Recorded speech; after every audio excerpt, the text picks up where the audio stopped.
It's one small step for man, one giant leap for mankind. This is the Cosmick Voice.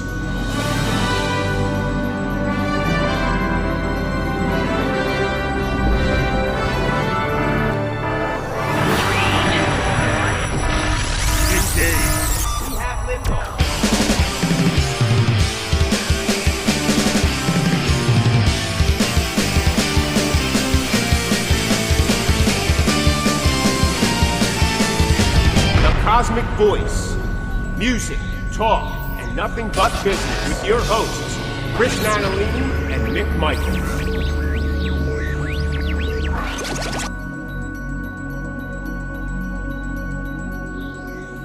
Hello, everyone, and welcome to the Cosmick Voice. This is Season 7, Episode 1. I am here with my co-host, Chris Natalini. Oh, hello, Season 7. And I am Mick Michaels. Welcome back, everyone, to a new season, Season 7. Lots on tap. Chris, my good man, how are you? Oh, my brother, what's going on? It's good to see your face. It's been, we did a summer season, but we did this show. It's been 5-6 months since we've actually...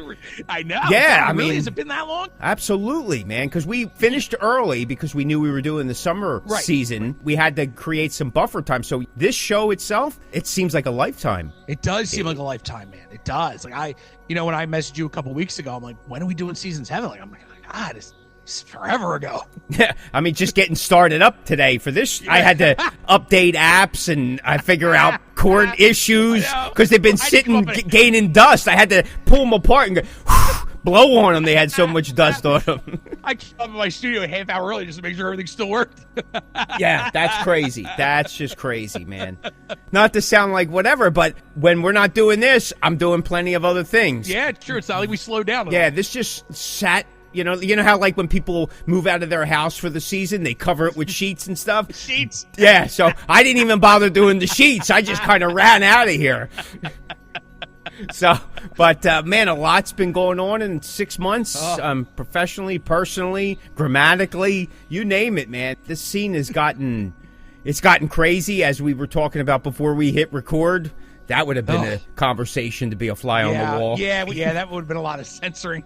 Yeah, that would have been the cursing episode for sure. The cursing episode. Yeah, man, what a crazy few months, right? Either, not only on our level, like on the national levels, like there has just been a influx of in-band fighting tour. I've never seen so many bands cancel shows. So I was about to say, life. canceling shows, canceling tours. The shows that they do have, bands are losing their stuff on stage. It's insane how many shows, how many bands have not been able to complete a tour, or it's crazy, dude. The music business is just insane as of late. Well, it's always been insane, but I feel like the last 6 or 7 months, it's been constant. Bands canceling tours and bailing out of shows and fighting on stage. And it's been nuts. What a mess, It's man. been nuts. What a mess. Over the break, there was a lot of talk about musicians going, listen, I'm not a T-shirt salesman. I'm an artist. I'm supposed to play, but I'm forced to sell T-shirts to make a living, to get people to come to the show, or buy this T-shirt, get this ticket, or, whatever. I've been doing a lot of reflecting on that, too, because it's such a task to get people to come to the merch table. It's bad enough you have to work so hard just to get the show booked, right? Especially nowadays. For the bands on our levels. Shows are far and few between. You're fighting for a spot with thousands and thousands of other bands. There's tens and thousands of bands that are sitting without shows. There's limited venue space to play. So when you do get that audience, you're spending your time to play your music to get people to come back to that merch table. And it's killing the industry because most people don't want to be sold to 3-4 times in a row. Prices are outrageous still, to ask people to continue to spend. That's a big task, especially if they've never heard of you or don't know of you that well. It's a tough sell, man, because sometimes the music alone is just not enough. And, people are going to say, well, then your music isn't good enough. Well, that's, how much of a BS statement that is? There are so many talented musicians and artists and bands that are out there that go unheard every day because they don't have the financial juggernaut behind them, where they haven't sold their soul to P. Diddy or anything else to him to get that audience. Do you know what I'm trying to say? I mean, so that's an unfair statement. Chris, you suck, bud. I'm sorry. That's it.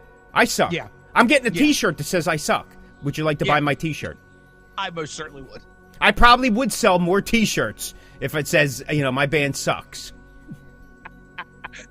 And it's so true, dude. Like, people's viewpoints, like food, right? Like, sometimes I watch these cooking shows and I go, these judges, and I go, how can you say this guy's dish is bad when that's your opinion? Right. Like, you can't say, oh, listen, this is bad because I don't like this, or I didn't like the way this was cooked. What? Yeah. Like, it doesn't mean the dish is bad. It's just your opinion. Right. And I feel the same way about music. Like, is there a lot of crap out there? I feel like there is a lot of garbage, but that's me.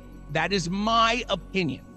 That doesn't mean that it's the truth. It's just my opinion that there's a lot of crap out there. When I go to see these shows, whomever it is, I'm like, how are people not hearing this kind of music or seeing this band? I don't understand it, because there is just so much crap out there. And then, again, attention spans are bad, and everything is so expensive, and it's insane to me where the music industry is right now as we record this. It's amazing. It is amazing. One of the things, real quick, with the cooking shows, like, this guy would go, oh, it's too salty. And I go, apparently you've never been in my house. Like, you know what I mean? Like, as I get older, I'm using more and more salt. So my blood pressure is probably going out the roof. But it's like, you got a 60-year-old cooking your food. Well, their taste buds are dull, so they're piling on the salt. And a 25-year-old saying, oh, this is too salty. Well, whatever. But it's just crazy. It's craziness. But...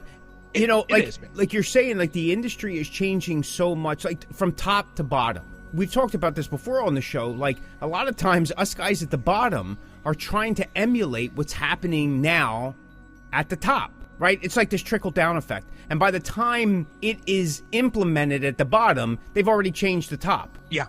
It's unfortunate because guys at the bottom spend all this time, effort, maybe money to get this new model happening. They can't just dump it and go, well, now they're doing something. They actually have to kind of run it for a while. So there's so many of us that maybe, are we behind the 8 ball? I don't know. You'll have your critics say, well, that's the forward thinkers. They're the guys that are making it. If that was the case, then more people would be successful, but no one knows what the market's going to be. It's Ross the Boss. Take it down. Johnny D from Britney Fox. This is Stephen Pearcy from Rat, the Rat Bastard. You're listening to the Cosmick Voice. Since our last season, the use of backing tracks have been out the roof. Like, you're hearing them, everybody and their mother. I mean, to the Eagles. Kiss really brought this into the forefront, like everybody complaining about, Paul Stanley using backing tracks or playing to a clicker track. Bands have been playing to a clicker track forever and a day. Forever. Okay? Forever. Local bands. I've played with local bands for years that have played with clicker tracks and drum triggers and backing tracks, whether they're just sound effects or whatever. But I am seeing it more now than ever, where bands are putting these, like, backing vocals, other instruments, like I said, keyboards and horns and stuff like that. You start looking around, you're going, where's that coming from? For some reason, this year, I have been to more concerts. I don't even know what I was thinking. I'm not even sure. And I would go, did I buy tickets for that? Like, when did I buy tickets for that? And then I'm trying to get out of it. Like, do I really want to go? And then I got parking them, and then I feel bad. Well, anyway, I'm at these shows, and I am immediately drawn to the fact that there are all these backing tracks. Yeah. It's normal now. Like, I just watched a band. There was no bass player, and there was bass. I watched it. I see that a lot more often. With a keyboard player with only one keyboard. right? Not like the old days, like Raleigh and all those guys that had like 700, keyboards on stage. They were literally towered around it. And I'm hearing all this different stuff of keyboard, and I'm watching a guy, and he doesn't even look like he's doing that. Yeah. So, like, is he playing keyboard at all? or is he playing the keyboard sound to the keyboards? That's right. Is he just like clicking it when all this other sample. stuff? And I'm like, wow, this is crazy. And then, of course, I see microphones for the guitar players. In the hour and a half, hour and 45 that they're playing, not once did they go up to it. Yeah. But there were backing vocals.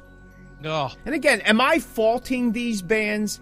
No, I'm not faulting these bands. Some make bones of it, some don't make bones of it. I mean, now, like, Blackie Lawless has been talking, this is why I'm using backing tracks. Yeah. Right? Yeah. This is why I'm using backing tracks. But now, like, everybody's doing. I don't know if you've been Ken Tamblyn, the singing coach.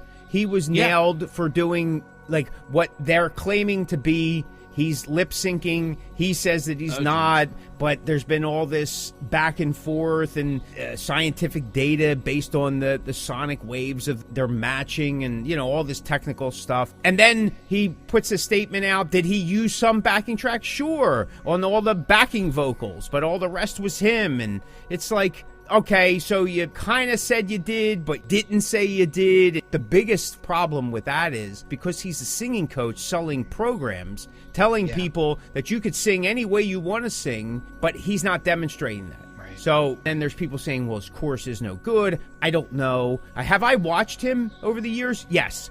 Have I always been uncomfortable with him? Yes. But I was always amazed at what he was doing and not really paying attention to whether it was lip synced or not. Listen, if he's really singing it in the studio and then he does a promotional video, well, then there you go. Then it's all marketing. I don't have a problem with that per se. But if you're saying you're doing it live right then and there and you're not, well, then that's misleading people. Bands like you and I, really, we don't have the luxury of even considering having backing tracks. I don't even know how bands do it because I don't either. You have 10, 15 minutes to get on and off the stage. Yeah. And I have minimal equipment to do that, to make sure that happens. This past season, playing with some bands, there's bands that are on and off the stage like there's a picnic and a barbecue going on up there.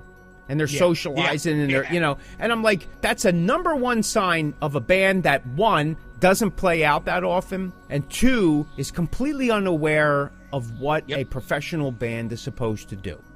Yep. Because that's unfair on everything else that follows. Yeah. And it's just, I can't even figure out how you would do backing tracks in the amount of time given. It just doesn't make sense.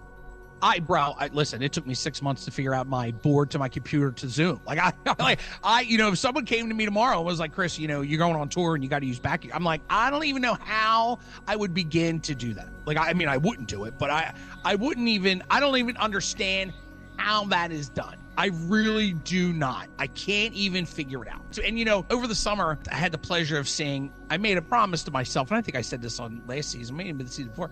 I made a promise to myself that I'm going to try as much as I can to see these legend bands, these golden era bands, right? Just to say I saw them. And I'm always glad that I do.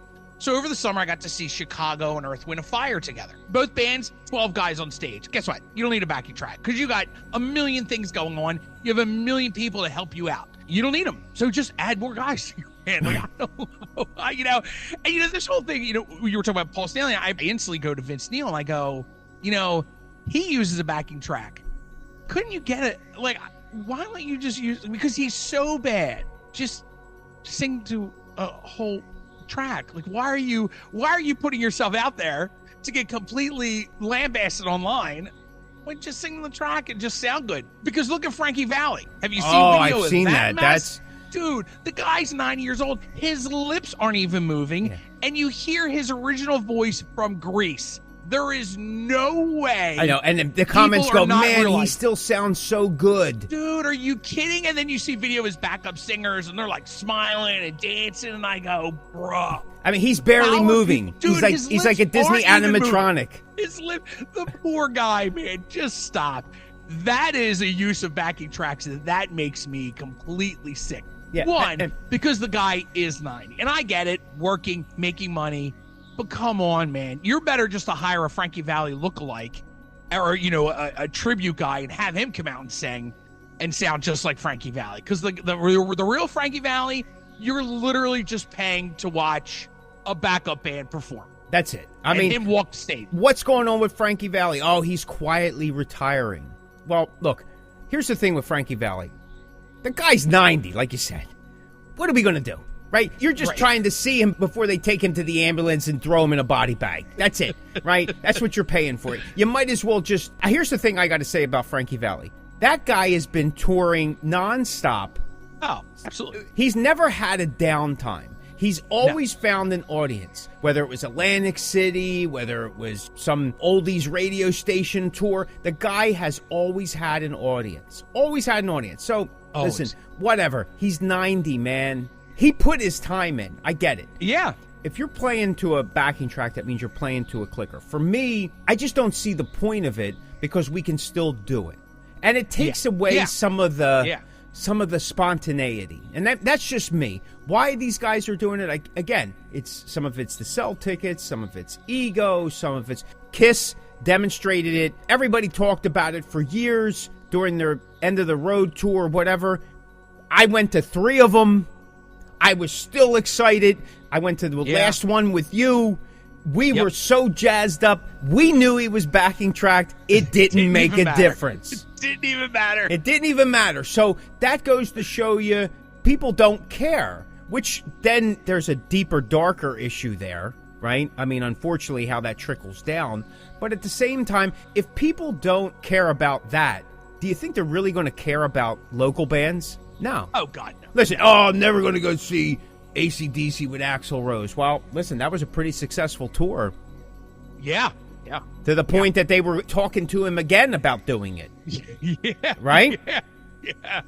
Don Henley doing it with the Eagles or whatever. Yeah. Was it? I don't know if it was with the Eagles. They're saying the Eagles. Was he doing it? Is it a solo career? And this is a band, the Eagles, known for the quality of their harmonies. Yeah. Right? Yeah. Again, this routine has been going on a lot longer than people want to admit. And now it's just like it's out in the open. What you're saying with Vince Neil. Like, maybe play the bass, but fix his voice. Hello? Right? Yes, exactly.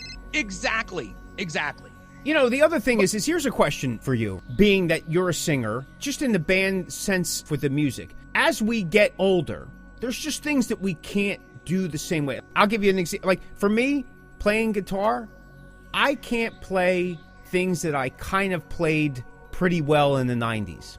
Yeah. Early 2000s. Yeah. Like, I have arthritis in my hands, both hands, and I have carpal tunnel, and I have some other issues that at certain days, I can't do anything. Like, I just can't get my hands to function.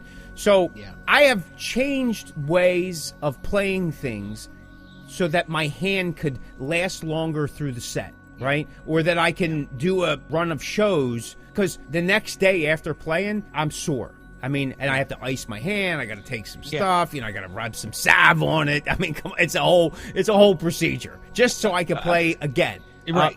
How do you feel about that? Don't you think that would be the better way to go, especially for vocalists? Like, to change? Because now they're saying Def Leppard has been using backing tracks for quite a while, especially for the Hysteria stuff, because there was so much stuff. But, I mean, if you remember, Joe Elliott was having voice problems for the longest time.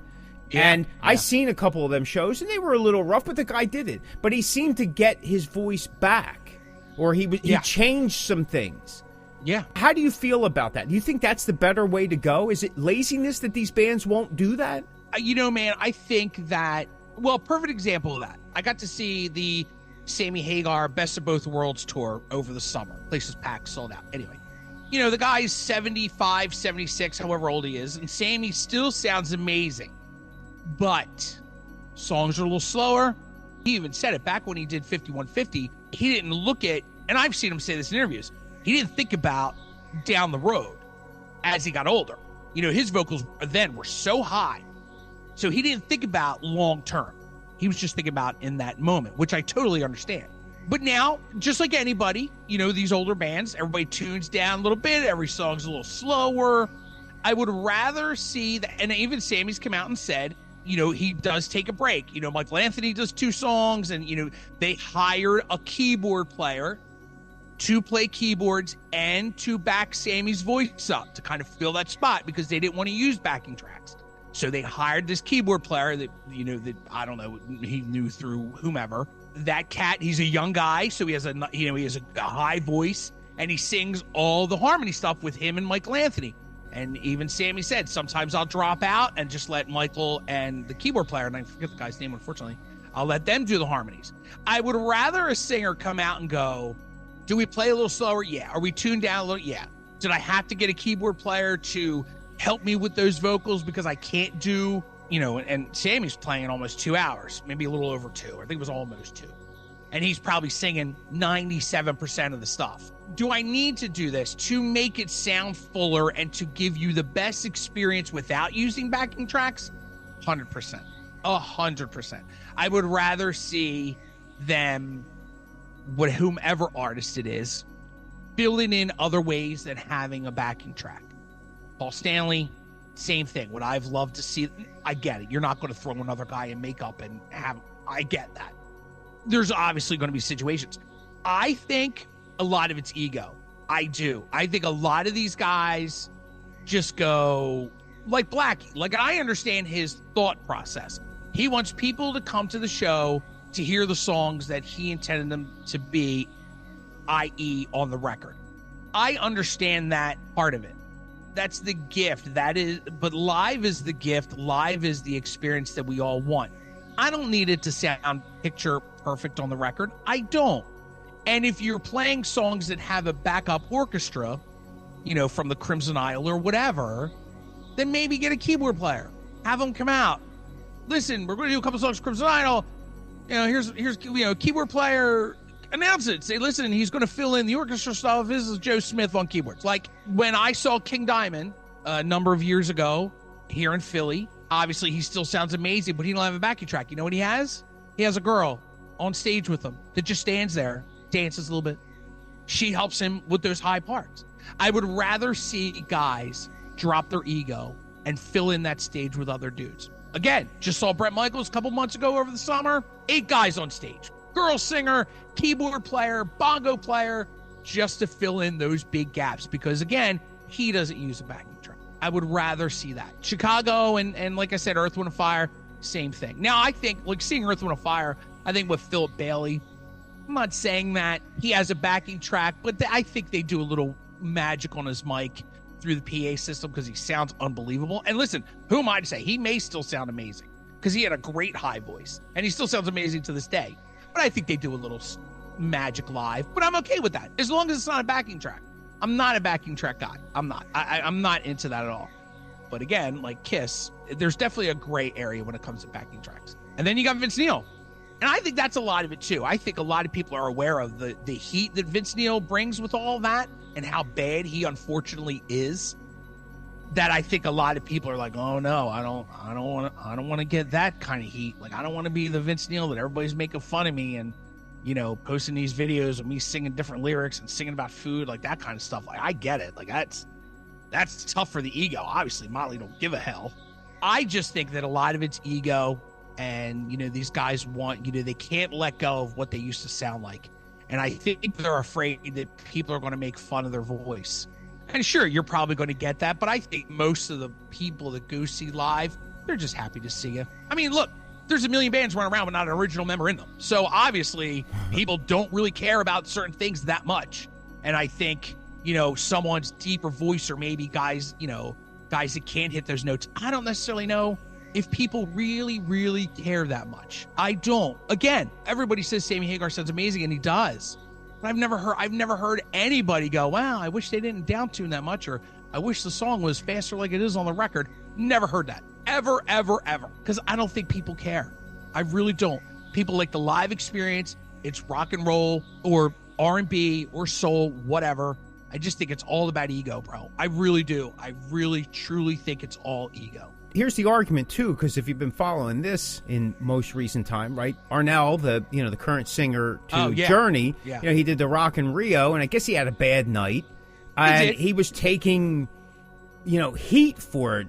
So much so that he was like, if the fans don't want it, then I'm going to back out. And people are like, oh, he sounded terrible and stuff. So people have this argument on both ends. like, oh, they're cheating us by doing backing vocals. And then they go, I'd rather just hear that, because you'll see this all the time. I'd rather just hear the live thing and the mistakes and all that. That's kind of the authenticity of the music. But then at the same time, oh, he sounds terrible. He should give it up. He should bring back Steve Perry. Steve Perry ain't coming back. He released an album. What did it do? It did nothing. Crickets. Right. I mean, listen, that guy, Arnell, he's proven that he's a great singer. That's it. It's the end of the story. I don't care. He has a bad night. Man, listen, you know what? I have a lot of bad nights. I've had multiple bad nights. I've had multiple bad years, like 35 of them. What do you expect? The fact that he had to even go online to do that kind of stuff, it just cracks me up. Who even cares? Journey hasn't had a hit since they had Dom DeLuise on drums back in the late 80s and Girl Can't Help It or whatnot. You know what I'm saying?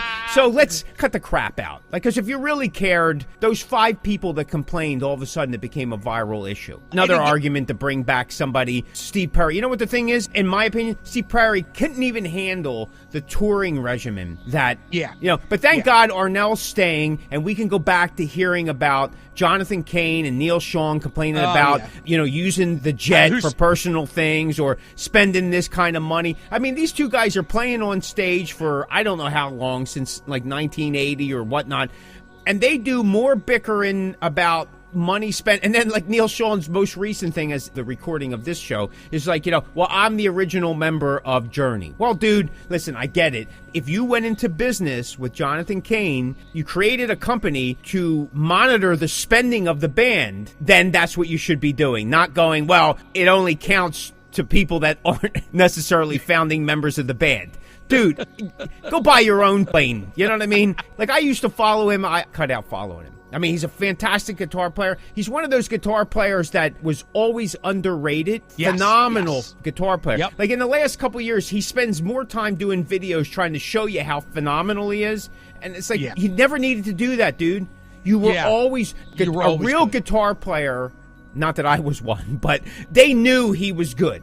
Yes, you played in an arena rock band that had all this success, and maybe you weren't playing the thing that was happening in the music, because it was showcased a lot around Steve Perry, don't get me wrong. Yeah. You know what I mean? But, dude, you knew he was a great guitar player. This guy's playing in Santana at age 16. Yeah. Stop it. Just stop it. I mean, come on. I was playing at age 16, but I was playing in a garage. And, the thing with Arnell, too, like, the people that are complaining? The people online. Because I'm pretty sure the people at Rocket Rio had a great time. They were probably so hammered where they couldn't hear to begin with. They were just still cheering. Right. I mean, come on, man. Just stop. Listen, man. Come on. Bad notes happen all the time. All the time. For regular bands like you and me, they're all the time. All the time. All the time. I mean, all the time. And some people notice, some people don't. The band knows. But, I mean, like, really, the professionalism is to keep going. Keep going. Yes. You know what I mean? What are you supposed to do? Yeah. We're human. We're not machines. I mean, we're biological machines, but it's not like a pre-programmed thing that it's going to be the same thing every time. Right. And that's what I think you're saying. That's where the ego's getting. That technology has provided that opportunity that it's the same thing every time. And we've taken that from the digital realm of recording, because there's a lot of that's happening where it's just like, I mean, remember we talked about, I don't know if it was last season or season before, but there was a lot of complaints about, a lot of the old schoolers were saying that, people today just can't play their instruments. And by it's not that they can't play, it's they can't play consistently for a long period of time. So they do the guitar riff or the bass riff or whatever, once or twice, and then that measures copy and paste it, because you can do it now in the digital realm, right? And it speeds up the process. The punching in, punching out type of thing that we used to do back in the day, it's not done like it used to be. It's copy and paste now, not punch in, punch out. Right. Have I done that? Yeah, absolutely. I've done both. I still do punch in, punch out. But I've copy and paste. I mean, you'd be a fool not to. Yeah. Right? Why overexert yourself, overwork yourself in the studio when you don't have to? When you don't have to anymore. I mean, it just doesn't make sense. Does that mean that you can't play the song? Well, maybe for some people it does. Which is no different than, for years, studio musicians were brought in to shadow or ghost play many of the major musicians. Kiss was known for that. Many of their albums, from Destroyer on, had ghost players. Even, even their most, maybe their last two didn't because, they had the ultimate lineup. But prior to that, there was ghost musicians constantly. All the time. All the time. Warrant, they talked about Warrant on the first album, right? Yeah. About the guitar players being replaced. Yeah. And it goes on and on. Backing singers, like Don Dokken brought in to back Klaus, as he was having voice problems and so on and so on. And man, I just learned that that guy Joey from Full House, he did a lot of voice impressions. He did a Richard Pryor impersonation that was dead on. I saw that, yeah. Yep. And that, he was doing it for the TV, overdose, So I guess that's better than having, look at Tom Hanks' brother. Oh, Tom Hanks, did all the Woody does stuff. The Woody stuff. Yep. You know what I mean? Come on, stop. Yep. Boy, you talk about coattails, baby. You talk about coattails. That guy's got that's the career, man. Absolutely, bro. Absolutely. Come on, stop it. It's true, man. It's so true, bro. But so true. You do one thing, you get bashed about it. You do something else, you get bashed about it. Because if you say one thing, you have those that are opposing. You say the other thing, you have those. It's become so political, in a sense, like music. Yeah. Like you said earlier, music's subjective, right? And it's about an emotional resonance that most of us would have with it. And it's going to be different for you. It's going to be different for me. Whatever. Yeah. And that's okay. Yeah. Especially in this country, it shouldn't even be a problem. But social media has created this outlet for people that have absolutely no talent, right? Or have never made an attempt to put themselves out there. It's almost like you can't win. And what you said to me earlier before we hit record, just do your thing. Just keep doing your thing. That's it. Do your thing. It is, what are you going to do? What are you going to do about it? That's it. Everybody else be damned. Yeah. But you know what? That everybody else be damned thing, there seems to be a lot of supporters with that, which makes it hard. Yeah, it makes it hard. Does, and again, like a guy like the singer to Journey, or now, it's been public that he had problems in this early part of his career with Journey about touring, being away from his family, the rigors, things like this. This just adds to it. Now, again, does it help Journey's overall numbers? Yeah, probably. People are like, well, let me go check that Rock in Rio thing. Let me go check it. Yeah. I'll go check Journey out, see what they're doing. Again, this band's touring all the time. If they're not touring with Def Leppard, they're touring with Loverboy. If they're not touring with Loverboy, they're touring with Styx, or they're touring with REO Speedwagon, though I don't know if REO Speedwagon's touring anymore right now, even though Kevin just released something saying he's going to do whatever he can in his power to keep this band touring. And can you tell me why they're not touring? Is it infighting? Yeah, it's infighting. Oh, I love it. Infighting. It's one of the best things to ruin a band. Why don't you take that infighting and put it into the music, and it makes things far more. Right. I played several shows pissed off, and man, they're some of the best shows ever. The best shows. Yeah, you're right. Oh my. Well, looks like it's going to be another season of of what it was before. You are listening to the Cosmick Voice with your hosts, Chris Natalini and Mick Michaels. Well, how about on a more happier note? What have you been doing musically? Because you got new albums coming out and videos and photos of yourself. You got some big shows coming up. I do. Record's done. It's been done for a while. We are, at the time of recording this, we're probably 98% ready to go. We're just getting all of our ducks in a row, and, we're looking at t-shirts and designs and CDs being produced now. And we're just planning for 2025, really. It was a tough year. Yeah, last season we talked about it. I'd lost another member. But the guy we got now, we put a ton of work in, and we did one show with him over the summer. He's working out really well. Very knowledgeable of the social media aspect of the band, so he's bringing a little bit of knowledge to that stuff. We're just planning on 2025. We're doing it ourselves. We're self-releasing it. We talked about maybe shopping it, and we just decided no, because I do personally know very small labels. I know a label or two that would probably want it, only because of the friendship that that we have with the label. But we said we're just going to do it ourselves. We're going to look for distro if that's going to be possible, but really, getting it in people's hands is obviously the toughest part, as you know. But we're just going to do it ourselves, man. We're just going to self-release it, do everything. We're going to mail it out ourselves. It's DIY, man. You know what I mean? That's just the way to go nowadays. I feel that because the business is so bad, it's so unpredictable, it's constantly changing. And in this stage of the game, in our age, I just want to keep going as long as I can do it. And if it's going to be DIY from here on out to the end, then it is what it is. Hopefully we'll put out quality material that people enjoy and get some shows. We do have some decent shows coming up, one this year, and then we have a really good one in 2025 at the end of January, depending on when this is released, at the time of recording this anyway. So yeah, we're excited, man. 2025 is going to be hopefully a big year, hopefully looking to go overseas again, in the following late summer, early fall of 2025. At least that's the talk. I don't know if that's actually going to pan out because of how the industry is, how flights are, how money is. And we had talked about before how different it is. And even overseas, like, a couple people that I know that put together overseas festivals that used to have a ton of United States bands can't get USA bands over here. It's just too expensive, and the promoters can't really afford it anymore. And it's a shame. That is the way of the world right now. So that's it, man. 2025 DIY. Gonna do it ourselves, man. Gonna just put our nose to the grindstone and go for it. That's awesome. Listen, nothing wrong with it. I think the industry is forcing people to do that. I mean, it's always existed. At one point, it was the way to go. Indie at one time was looked at as like, but then it got to be like, okay, that's the way to go. And I think with all the changes and all the mishandling, that's a nice way of saying it, so we don't get any censorship. I think that is probably a stronger way to go. You're probably going to do it more small scale, but that doesn't mean it's going to be low scale. That's my opinion, right? Yeah. Can it happen? Absolutely. But that's a choice. That's an awareness. But small scale, nothing wrong with that, man.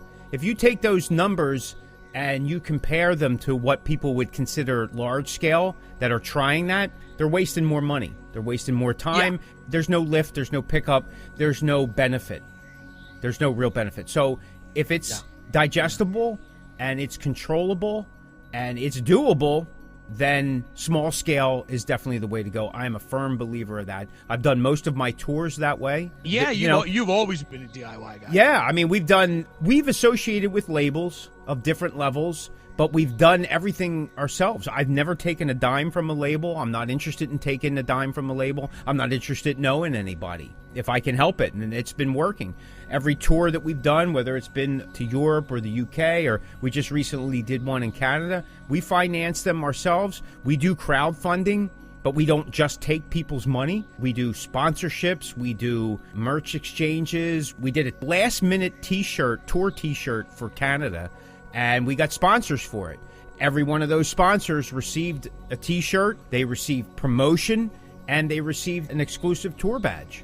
So it's not like we're giving it away for free. And the prices are what we're asking or what we're trying to trade or whatnot. We always keep them affordable. Because, again, like if you're in this business, you know what it's like to put out money. So why would you try to take advantage of someone else's kindness that wants to actually be a part of it? So you make it affordable and you give them something in return. Some type of recognition, some type of tangibility, just some type of gratitude, I think, goes a long way. And again, it's small scale. It's meat and potatoes to most people, but to me, it works. It works. I agree, bro. And I've seen, through the years, I've seen like you guys do little videos. If you've gotten a sponsorship with someone, and you guys have done little videos for, whether it was, I think the first one comes to mind is the pizza place, right? That you guys had for a little while, and they're cool too. It's great promotion because, especially for a pizza place, one, who doesn't love pizza? Right. Two, it's a band's friend because we're all living on, pizza. nickels and dimes on tour. So what's the best thing to do is get a slice of pizza. I mean, it just all, it's perfect. And those things, those outside of the box things is what makes you guys successful, getting more done because of the way you guys think outside the box. And I think that's super special because you don't see anybody doing that anymore. Again, we're just trying avenues, doing the best we can. I've always looked at us as like we're an indie in the trench band, probably more in the trench than an indie band per se. And I know at the beginning of the show, we talked about how artists were complaining that they're not T-shirt salesmen, but man, we really kind of are. We're a salesman on you want your music out there, you have to kind of look at it in a different light, a different way, and sometimes take the path less traveled. Over the years, I've had different members in the band. That's been no secret. But we've had members that expected this handout, or that they were entitled to, or why can't somebody just give us the money to? And I would explain to them, it's like, well, one, nobody's entitled to anything. You're not getting a handout. And for someone to give you money means you got to give it back to them with a little bit more. Yeah. Right? Yeah. So why do that? I think, too, that what makes bands successful is because of that kind of thinking, that out of the box, doing things different. And sometimes I always found that bands that look down on stuff like that are bands that either are mad because they didn't think of it, jealous because it's working. So, you know, there's just always been things that you guys have done that I go, oh, that's a great idea. You know what I mean? Whether it works or not, I don't know. But who's to say? I mean, even if it sells one package or one slice of pizza or whatever, like it worked in some way. That's the kind of stuff that makes it successful. Like, listen, man, last night at the time of recording this, I went and saw this country guy in a backyard at a friend's house. Big bonfire, backyard. Bunch of people, definitely better than some of the local shows I played. More people at this person's backyard. Anyway, my point is, so this guy is a legit deal. Like, he's played the Grand Ole Opry, you know, and for those of you who may not follow country, that would be like your band playing Madison Square Garden. Like that, you know, two country artists. The Grand Ole Opry is a huge deal, and you can just Google it and see the people that have played there. And he's played there twice. That's a big thing for him because he's a young guy. It'd be a big deal for me. I'd like to play. It's a super big deal. It was a big deal for me when I visited, let alone play it. Anyway, so he was saying last night, so, you know, we're in this backyard. It's him and his buddy, or I think it's his manager. They're just playing acoustic guitars, and he's telling all the stories. He's doing all these originals. He happened to be telling the story. He's like, you know, before COVID, he was traveling in a bus with a band, city to city, night after night. He'd get done the show, talk to a few fans, management would swoop him on the bus to the next venue. When COVID happened, obviously he wasn't working. So and we talked about this many times before, once COVID hit, a lot of these guys in touring bands were like, I miss being home. Like, I'm home now, and I never realized how much I miss this. So, but he had to make money. So he went to his Facebook and said, hey, who would like me to play their backyard? Next thing he knows, he said within less than 3 hours, he had like 14 dates booked. Now, that's all he does, Mick. That is all he does. He travels to people's backyards and just plays hour and 15 minutes. He travels all over the country, dude. And he's like, I am loving it because I'm getting to perform in front of people that matter to me, that more than appreciate my music. He's getting that one-on-one. He's not in a big stadium or a big theater. And I'm not saying he doesn't appreciate what he did, but he's like, this is what I've always wanted to do. He said, I thought my dream was being in a tour bus with a band, playing these big places. He's like, but really, I realized this is what I want to do. I want to travel. I want to play in blue-collar people's backyards, hang out, have a few drinks, sit by a bonfire, talk about music, talk about life, and move on to the next backyard. And I'm like, man, like, talk about a 360. But this is a guy, my point is, this is a guy that DIY'd it. Right. Because he just posted, hey, who wants me to play their backyard? And this guy's music is perfect for backyards. Again, country artist, and if you're not big in the country, that's cool. But the idea is the same. Now, I couldn't do it in my band. Like, I couldn't go to backyards and, you know, play acoustic thrash metal. Like, that's not happening. But the point is, sometimes you really have to think outside the box, like you guys do, like he does. And most of the time, it's successful, even if it's a little bit successful. And with my band coming out with stuff, we're doing it all of ourselves. And I have a guy now who's going to take over the social media because he's really good at it. He's really smart. He's done the research. And we really weren't interested in the social media aspect of it in terms of other than posting shows and a few videos. But he's got this whole social media plan. And we're like, well, what do we have to lose? I mean, all we have to do is just make the content. We can always make the content. And he's just going to post it and just see what happens. The worst case scenario is it doesn't garner anything. But you know what? If it sells one CD and shirt or one ticket, then it works. You know, you said even if it's, did you say a little successful? Is success in this business. Yeah. Like, remember, if you remember last season, we talked about breaking even is actually a positive in this business, especially right now in the climate that it is. That means you're not losing your shirt. You're just getting your money back, you get to do it again. Regardless of the size is a plus. I was actually talking to somebody about that same thing. We were at a show, and they had checked us out online, then they came to the show. You know, that was their introduction to us. And they're talking about this and that. And I said, well, you know, we just got back from Canada, because we just did. It was our next show, I think, right after Canada. I said, in this day and age, I go, we make enough money to keep us going. Exactly. Keep the band going. You may have to make other provisions. Yeah, okay. Yeah. But the band itself, as an entity, well, you're doing what you can. And really, the truth is, it's a nickel and dime business. It's a nickel and dime business for 99.9% of us. Come on, stop it. Yep. Stop it. If you're trying to Jones over $100, like really, what's in the grand scheme, what's $100 going to do for you? I'm not even sure it covers my electric bill, especially doing this show. It doesn't. You know what I mean? Come on. Like I told you, I had a guy hammer me about $25. It's like, dude, none of us made it. So I gave him $25 out of my pocket. Here you go. Pay your guys. They each get $5 a piece. I don't even think smokes cost $5 a piece anymore. I think it's a lot more than that. So good luck, man. That's what you're hammering about. Big fish, little pond. Check that episode out from season 6. That's right. I don't know, man. Like I've said before, if you can do it yourself. You don't like it, change it, because you're doing it yourself. You don't have to owe anybody. You only owe yourself that you're giving it a shot.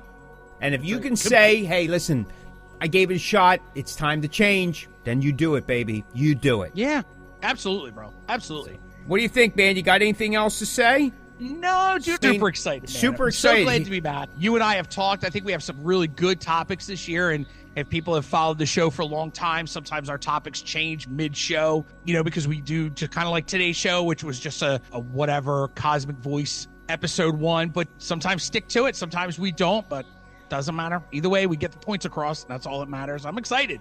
I'm excited about this season. I'm excited, too. If you like this episode, check out some of our other episodes at www.thecosmicvoice.com. Step into the Cosmic Verse and fill that void. Thanks so much for listening. This is the Cosmic Voice. Be sure to check us out at thecosmicvoice.com.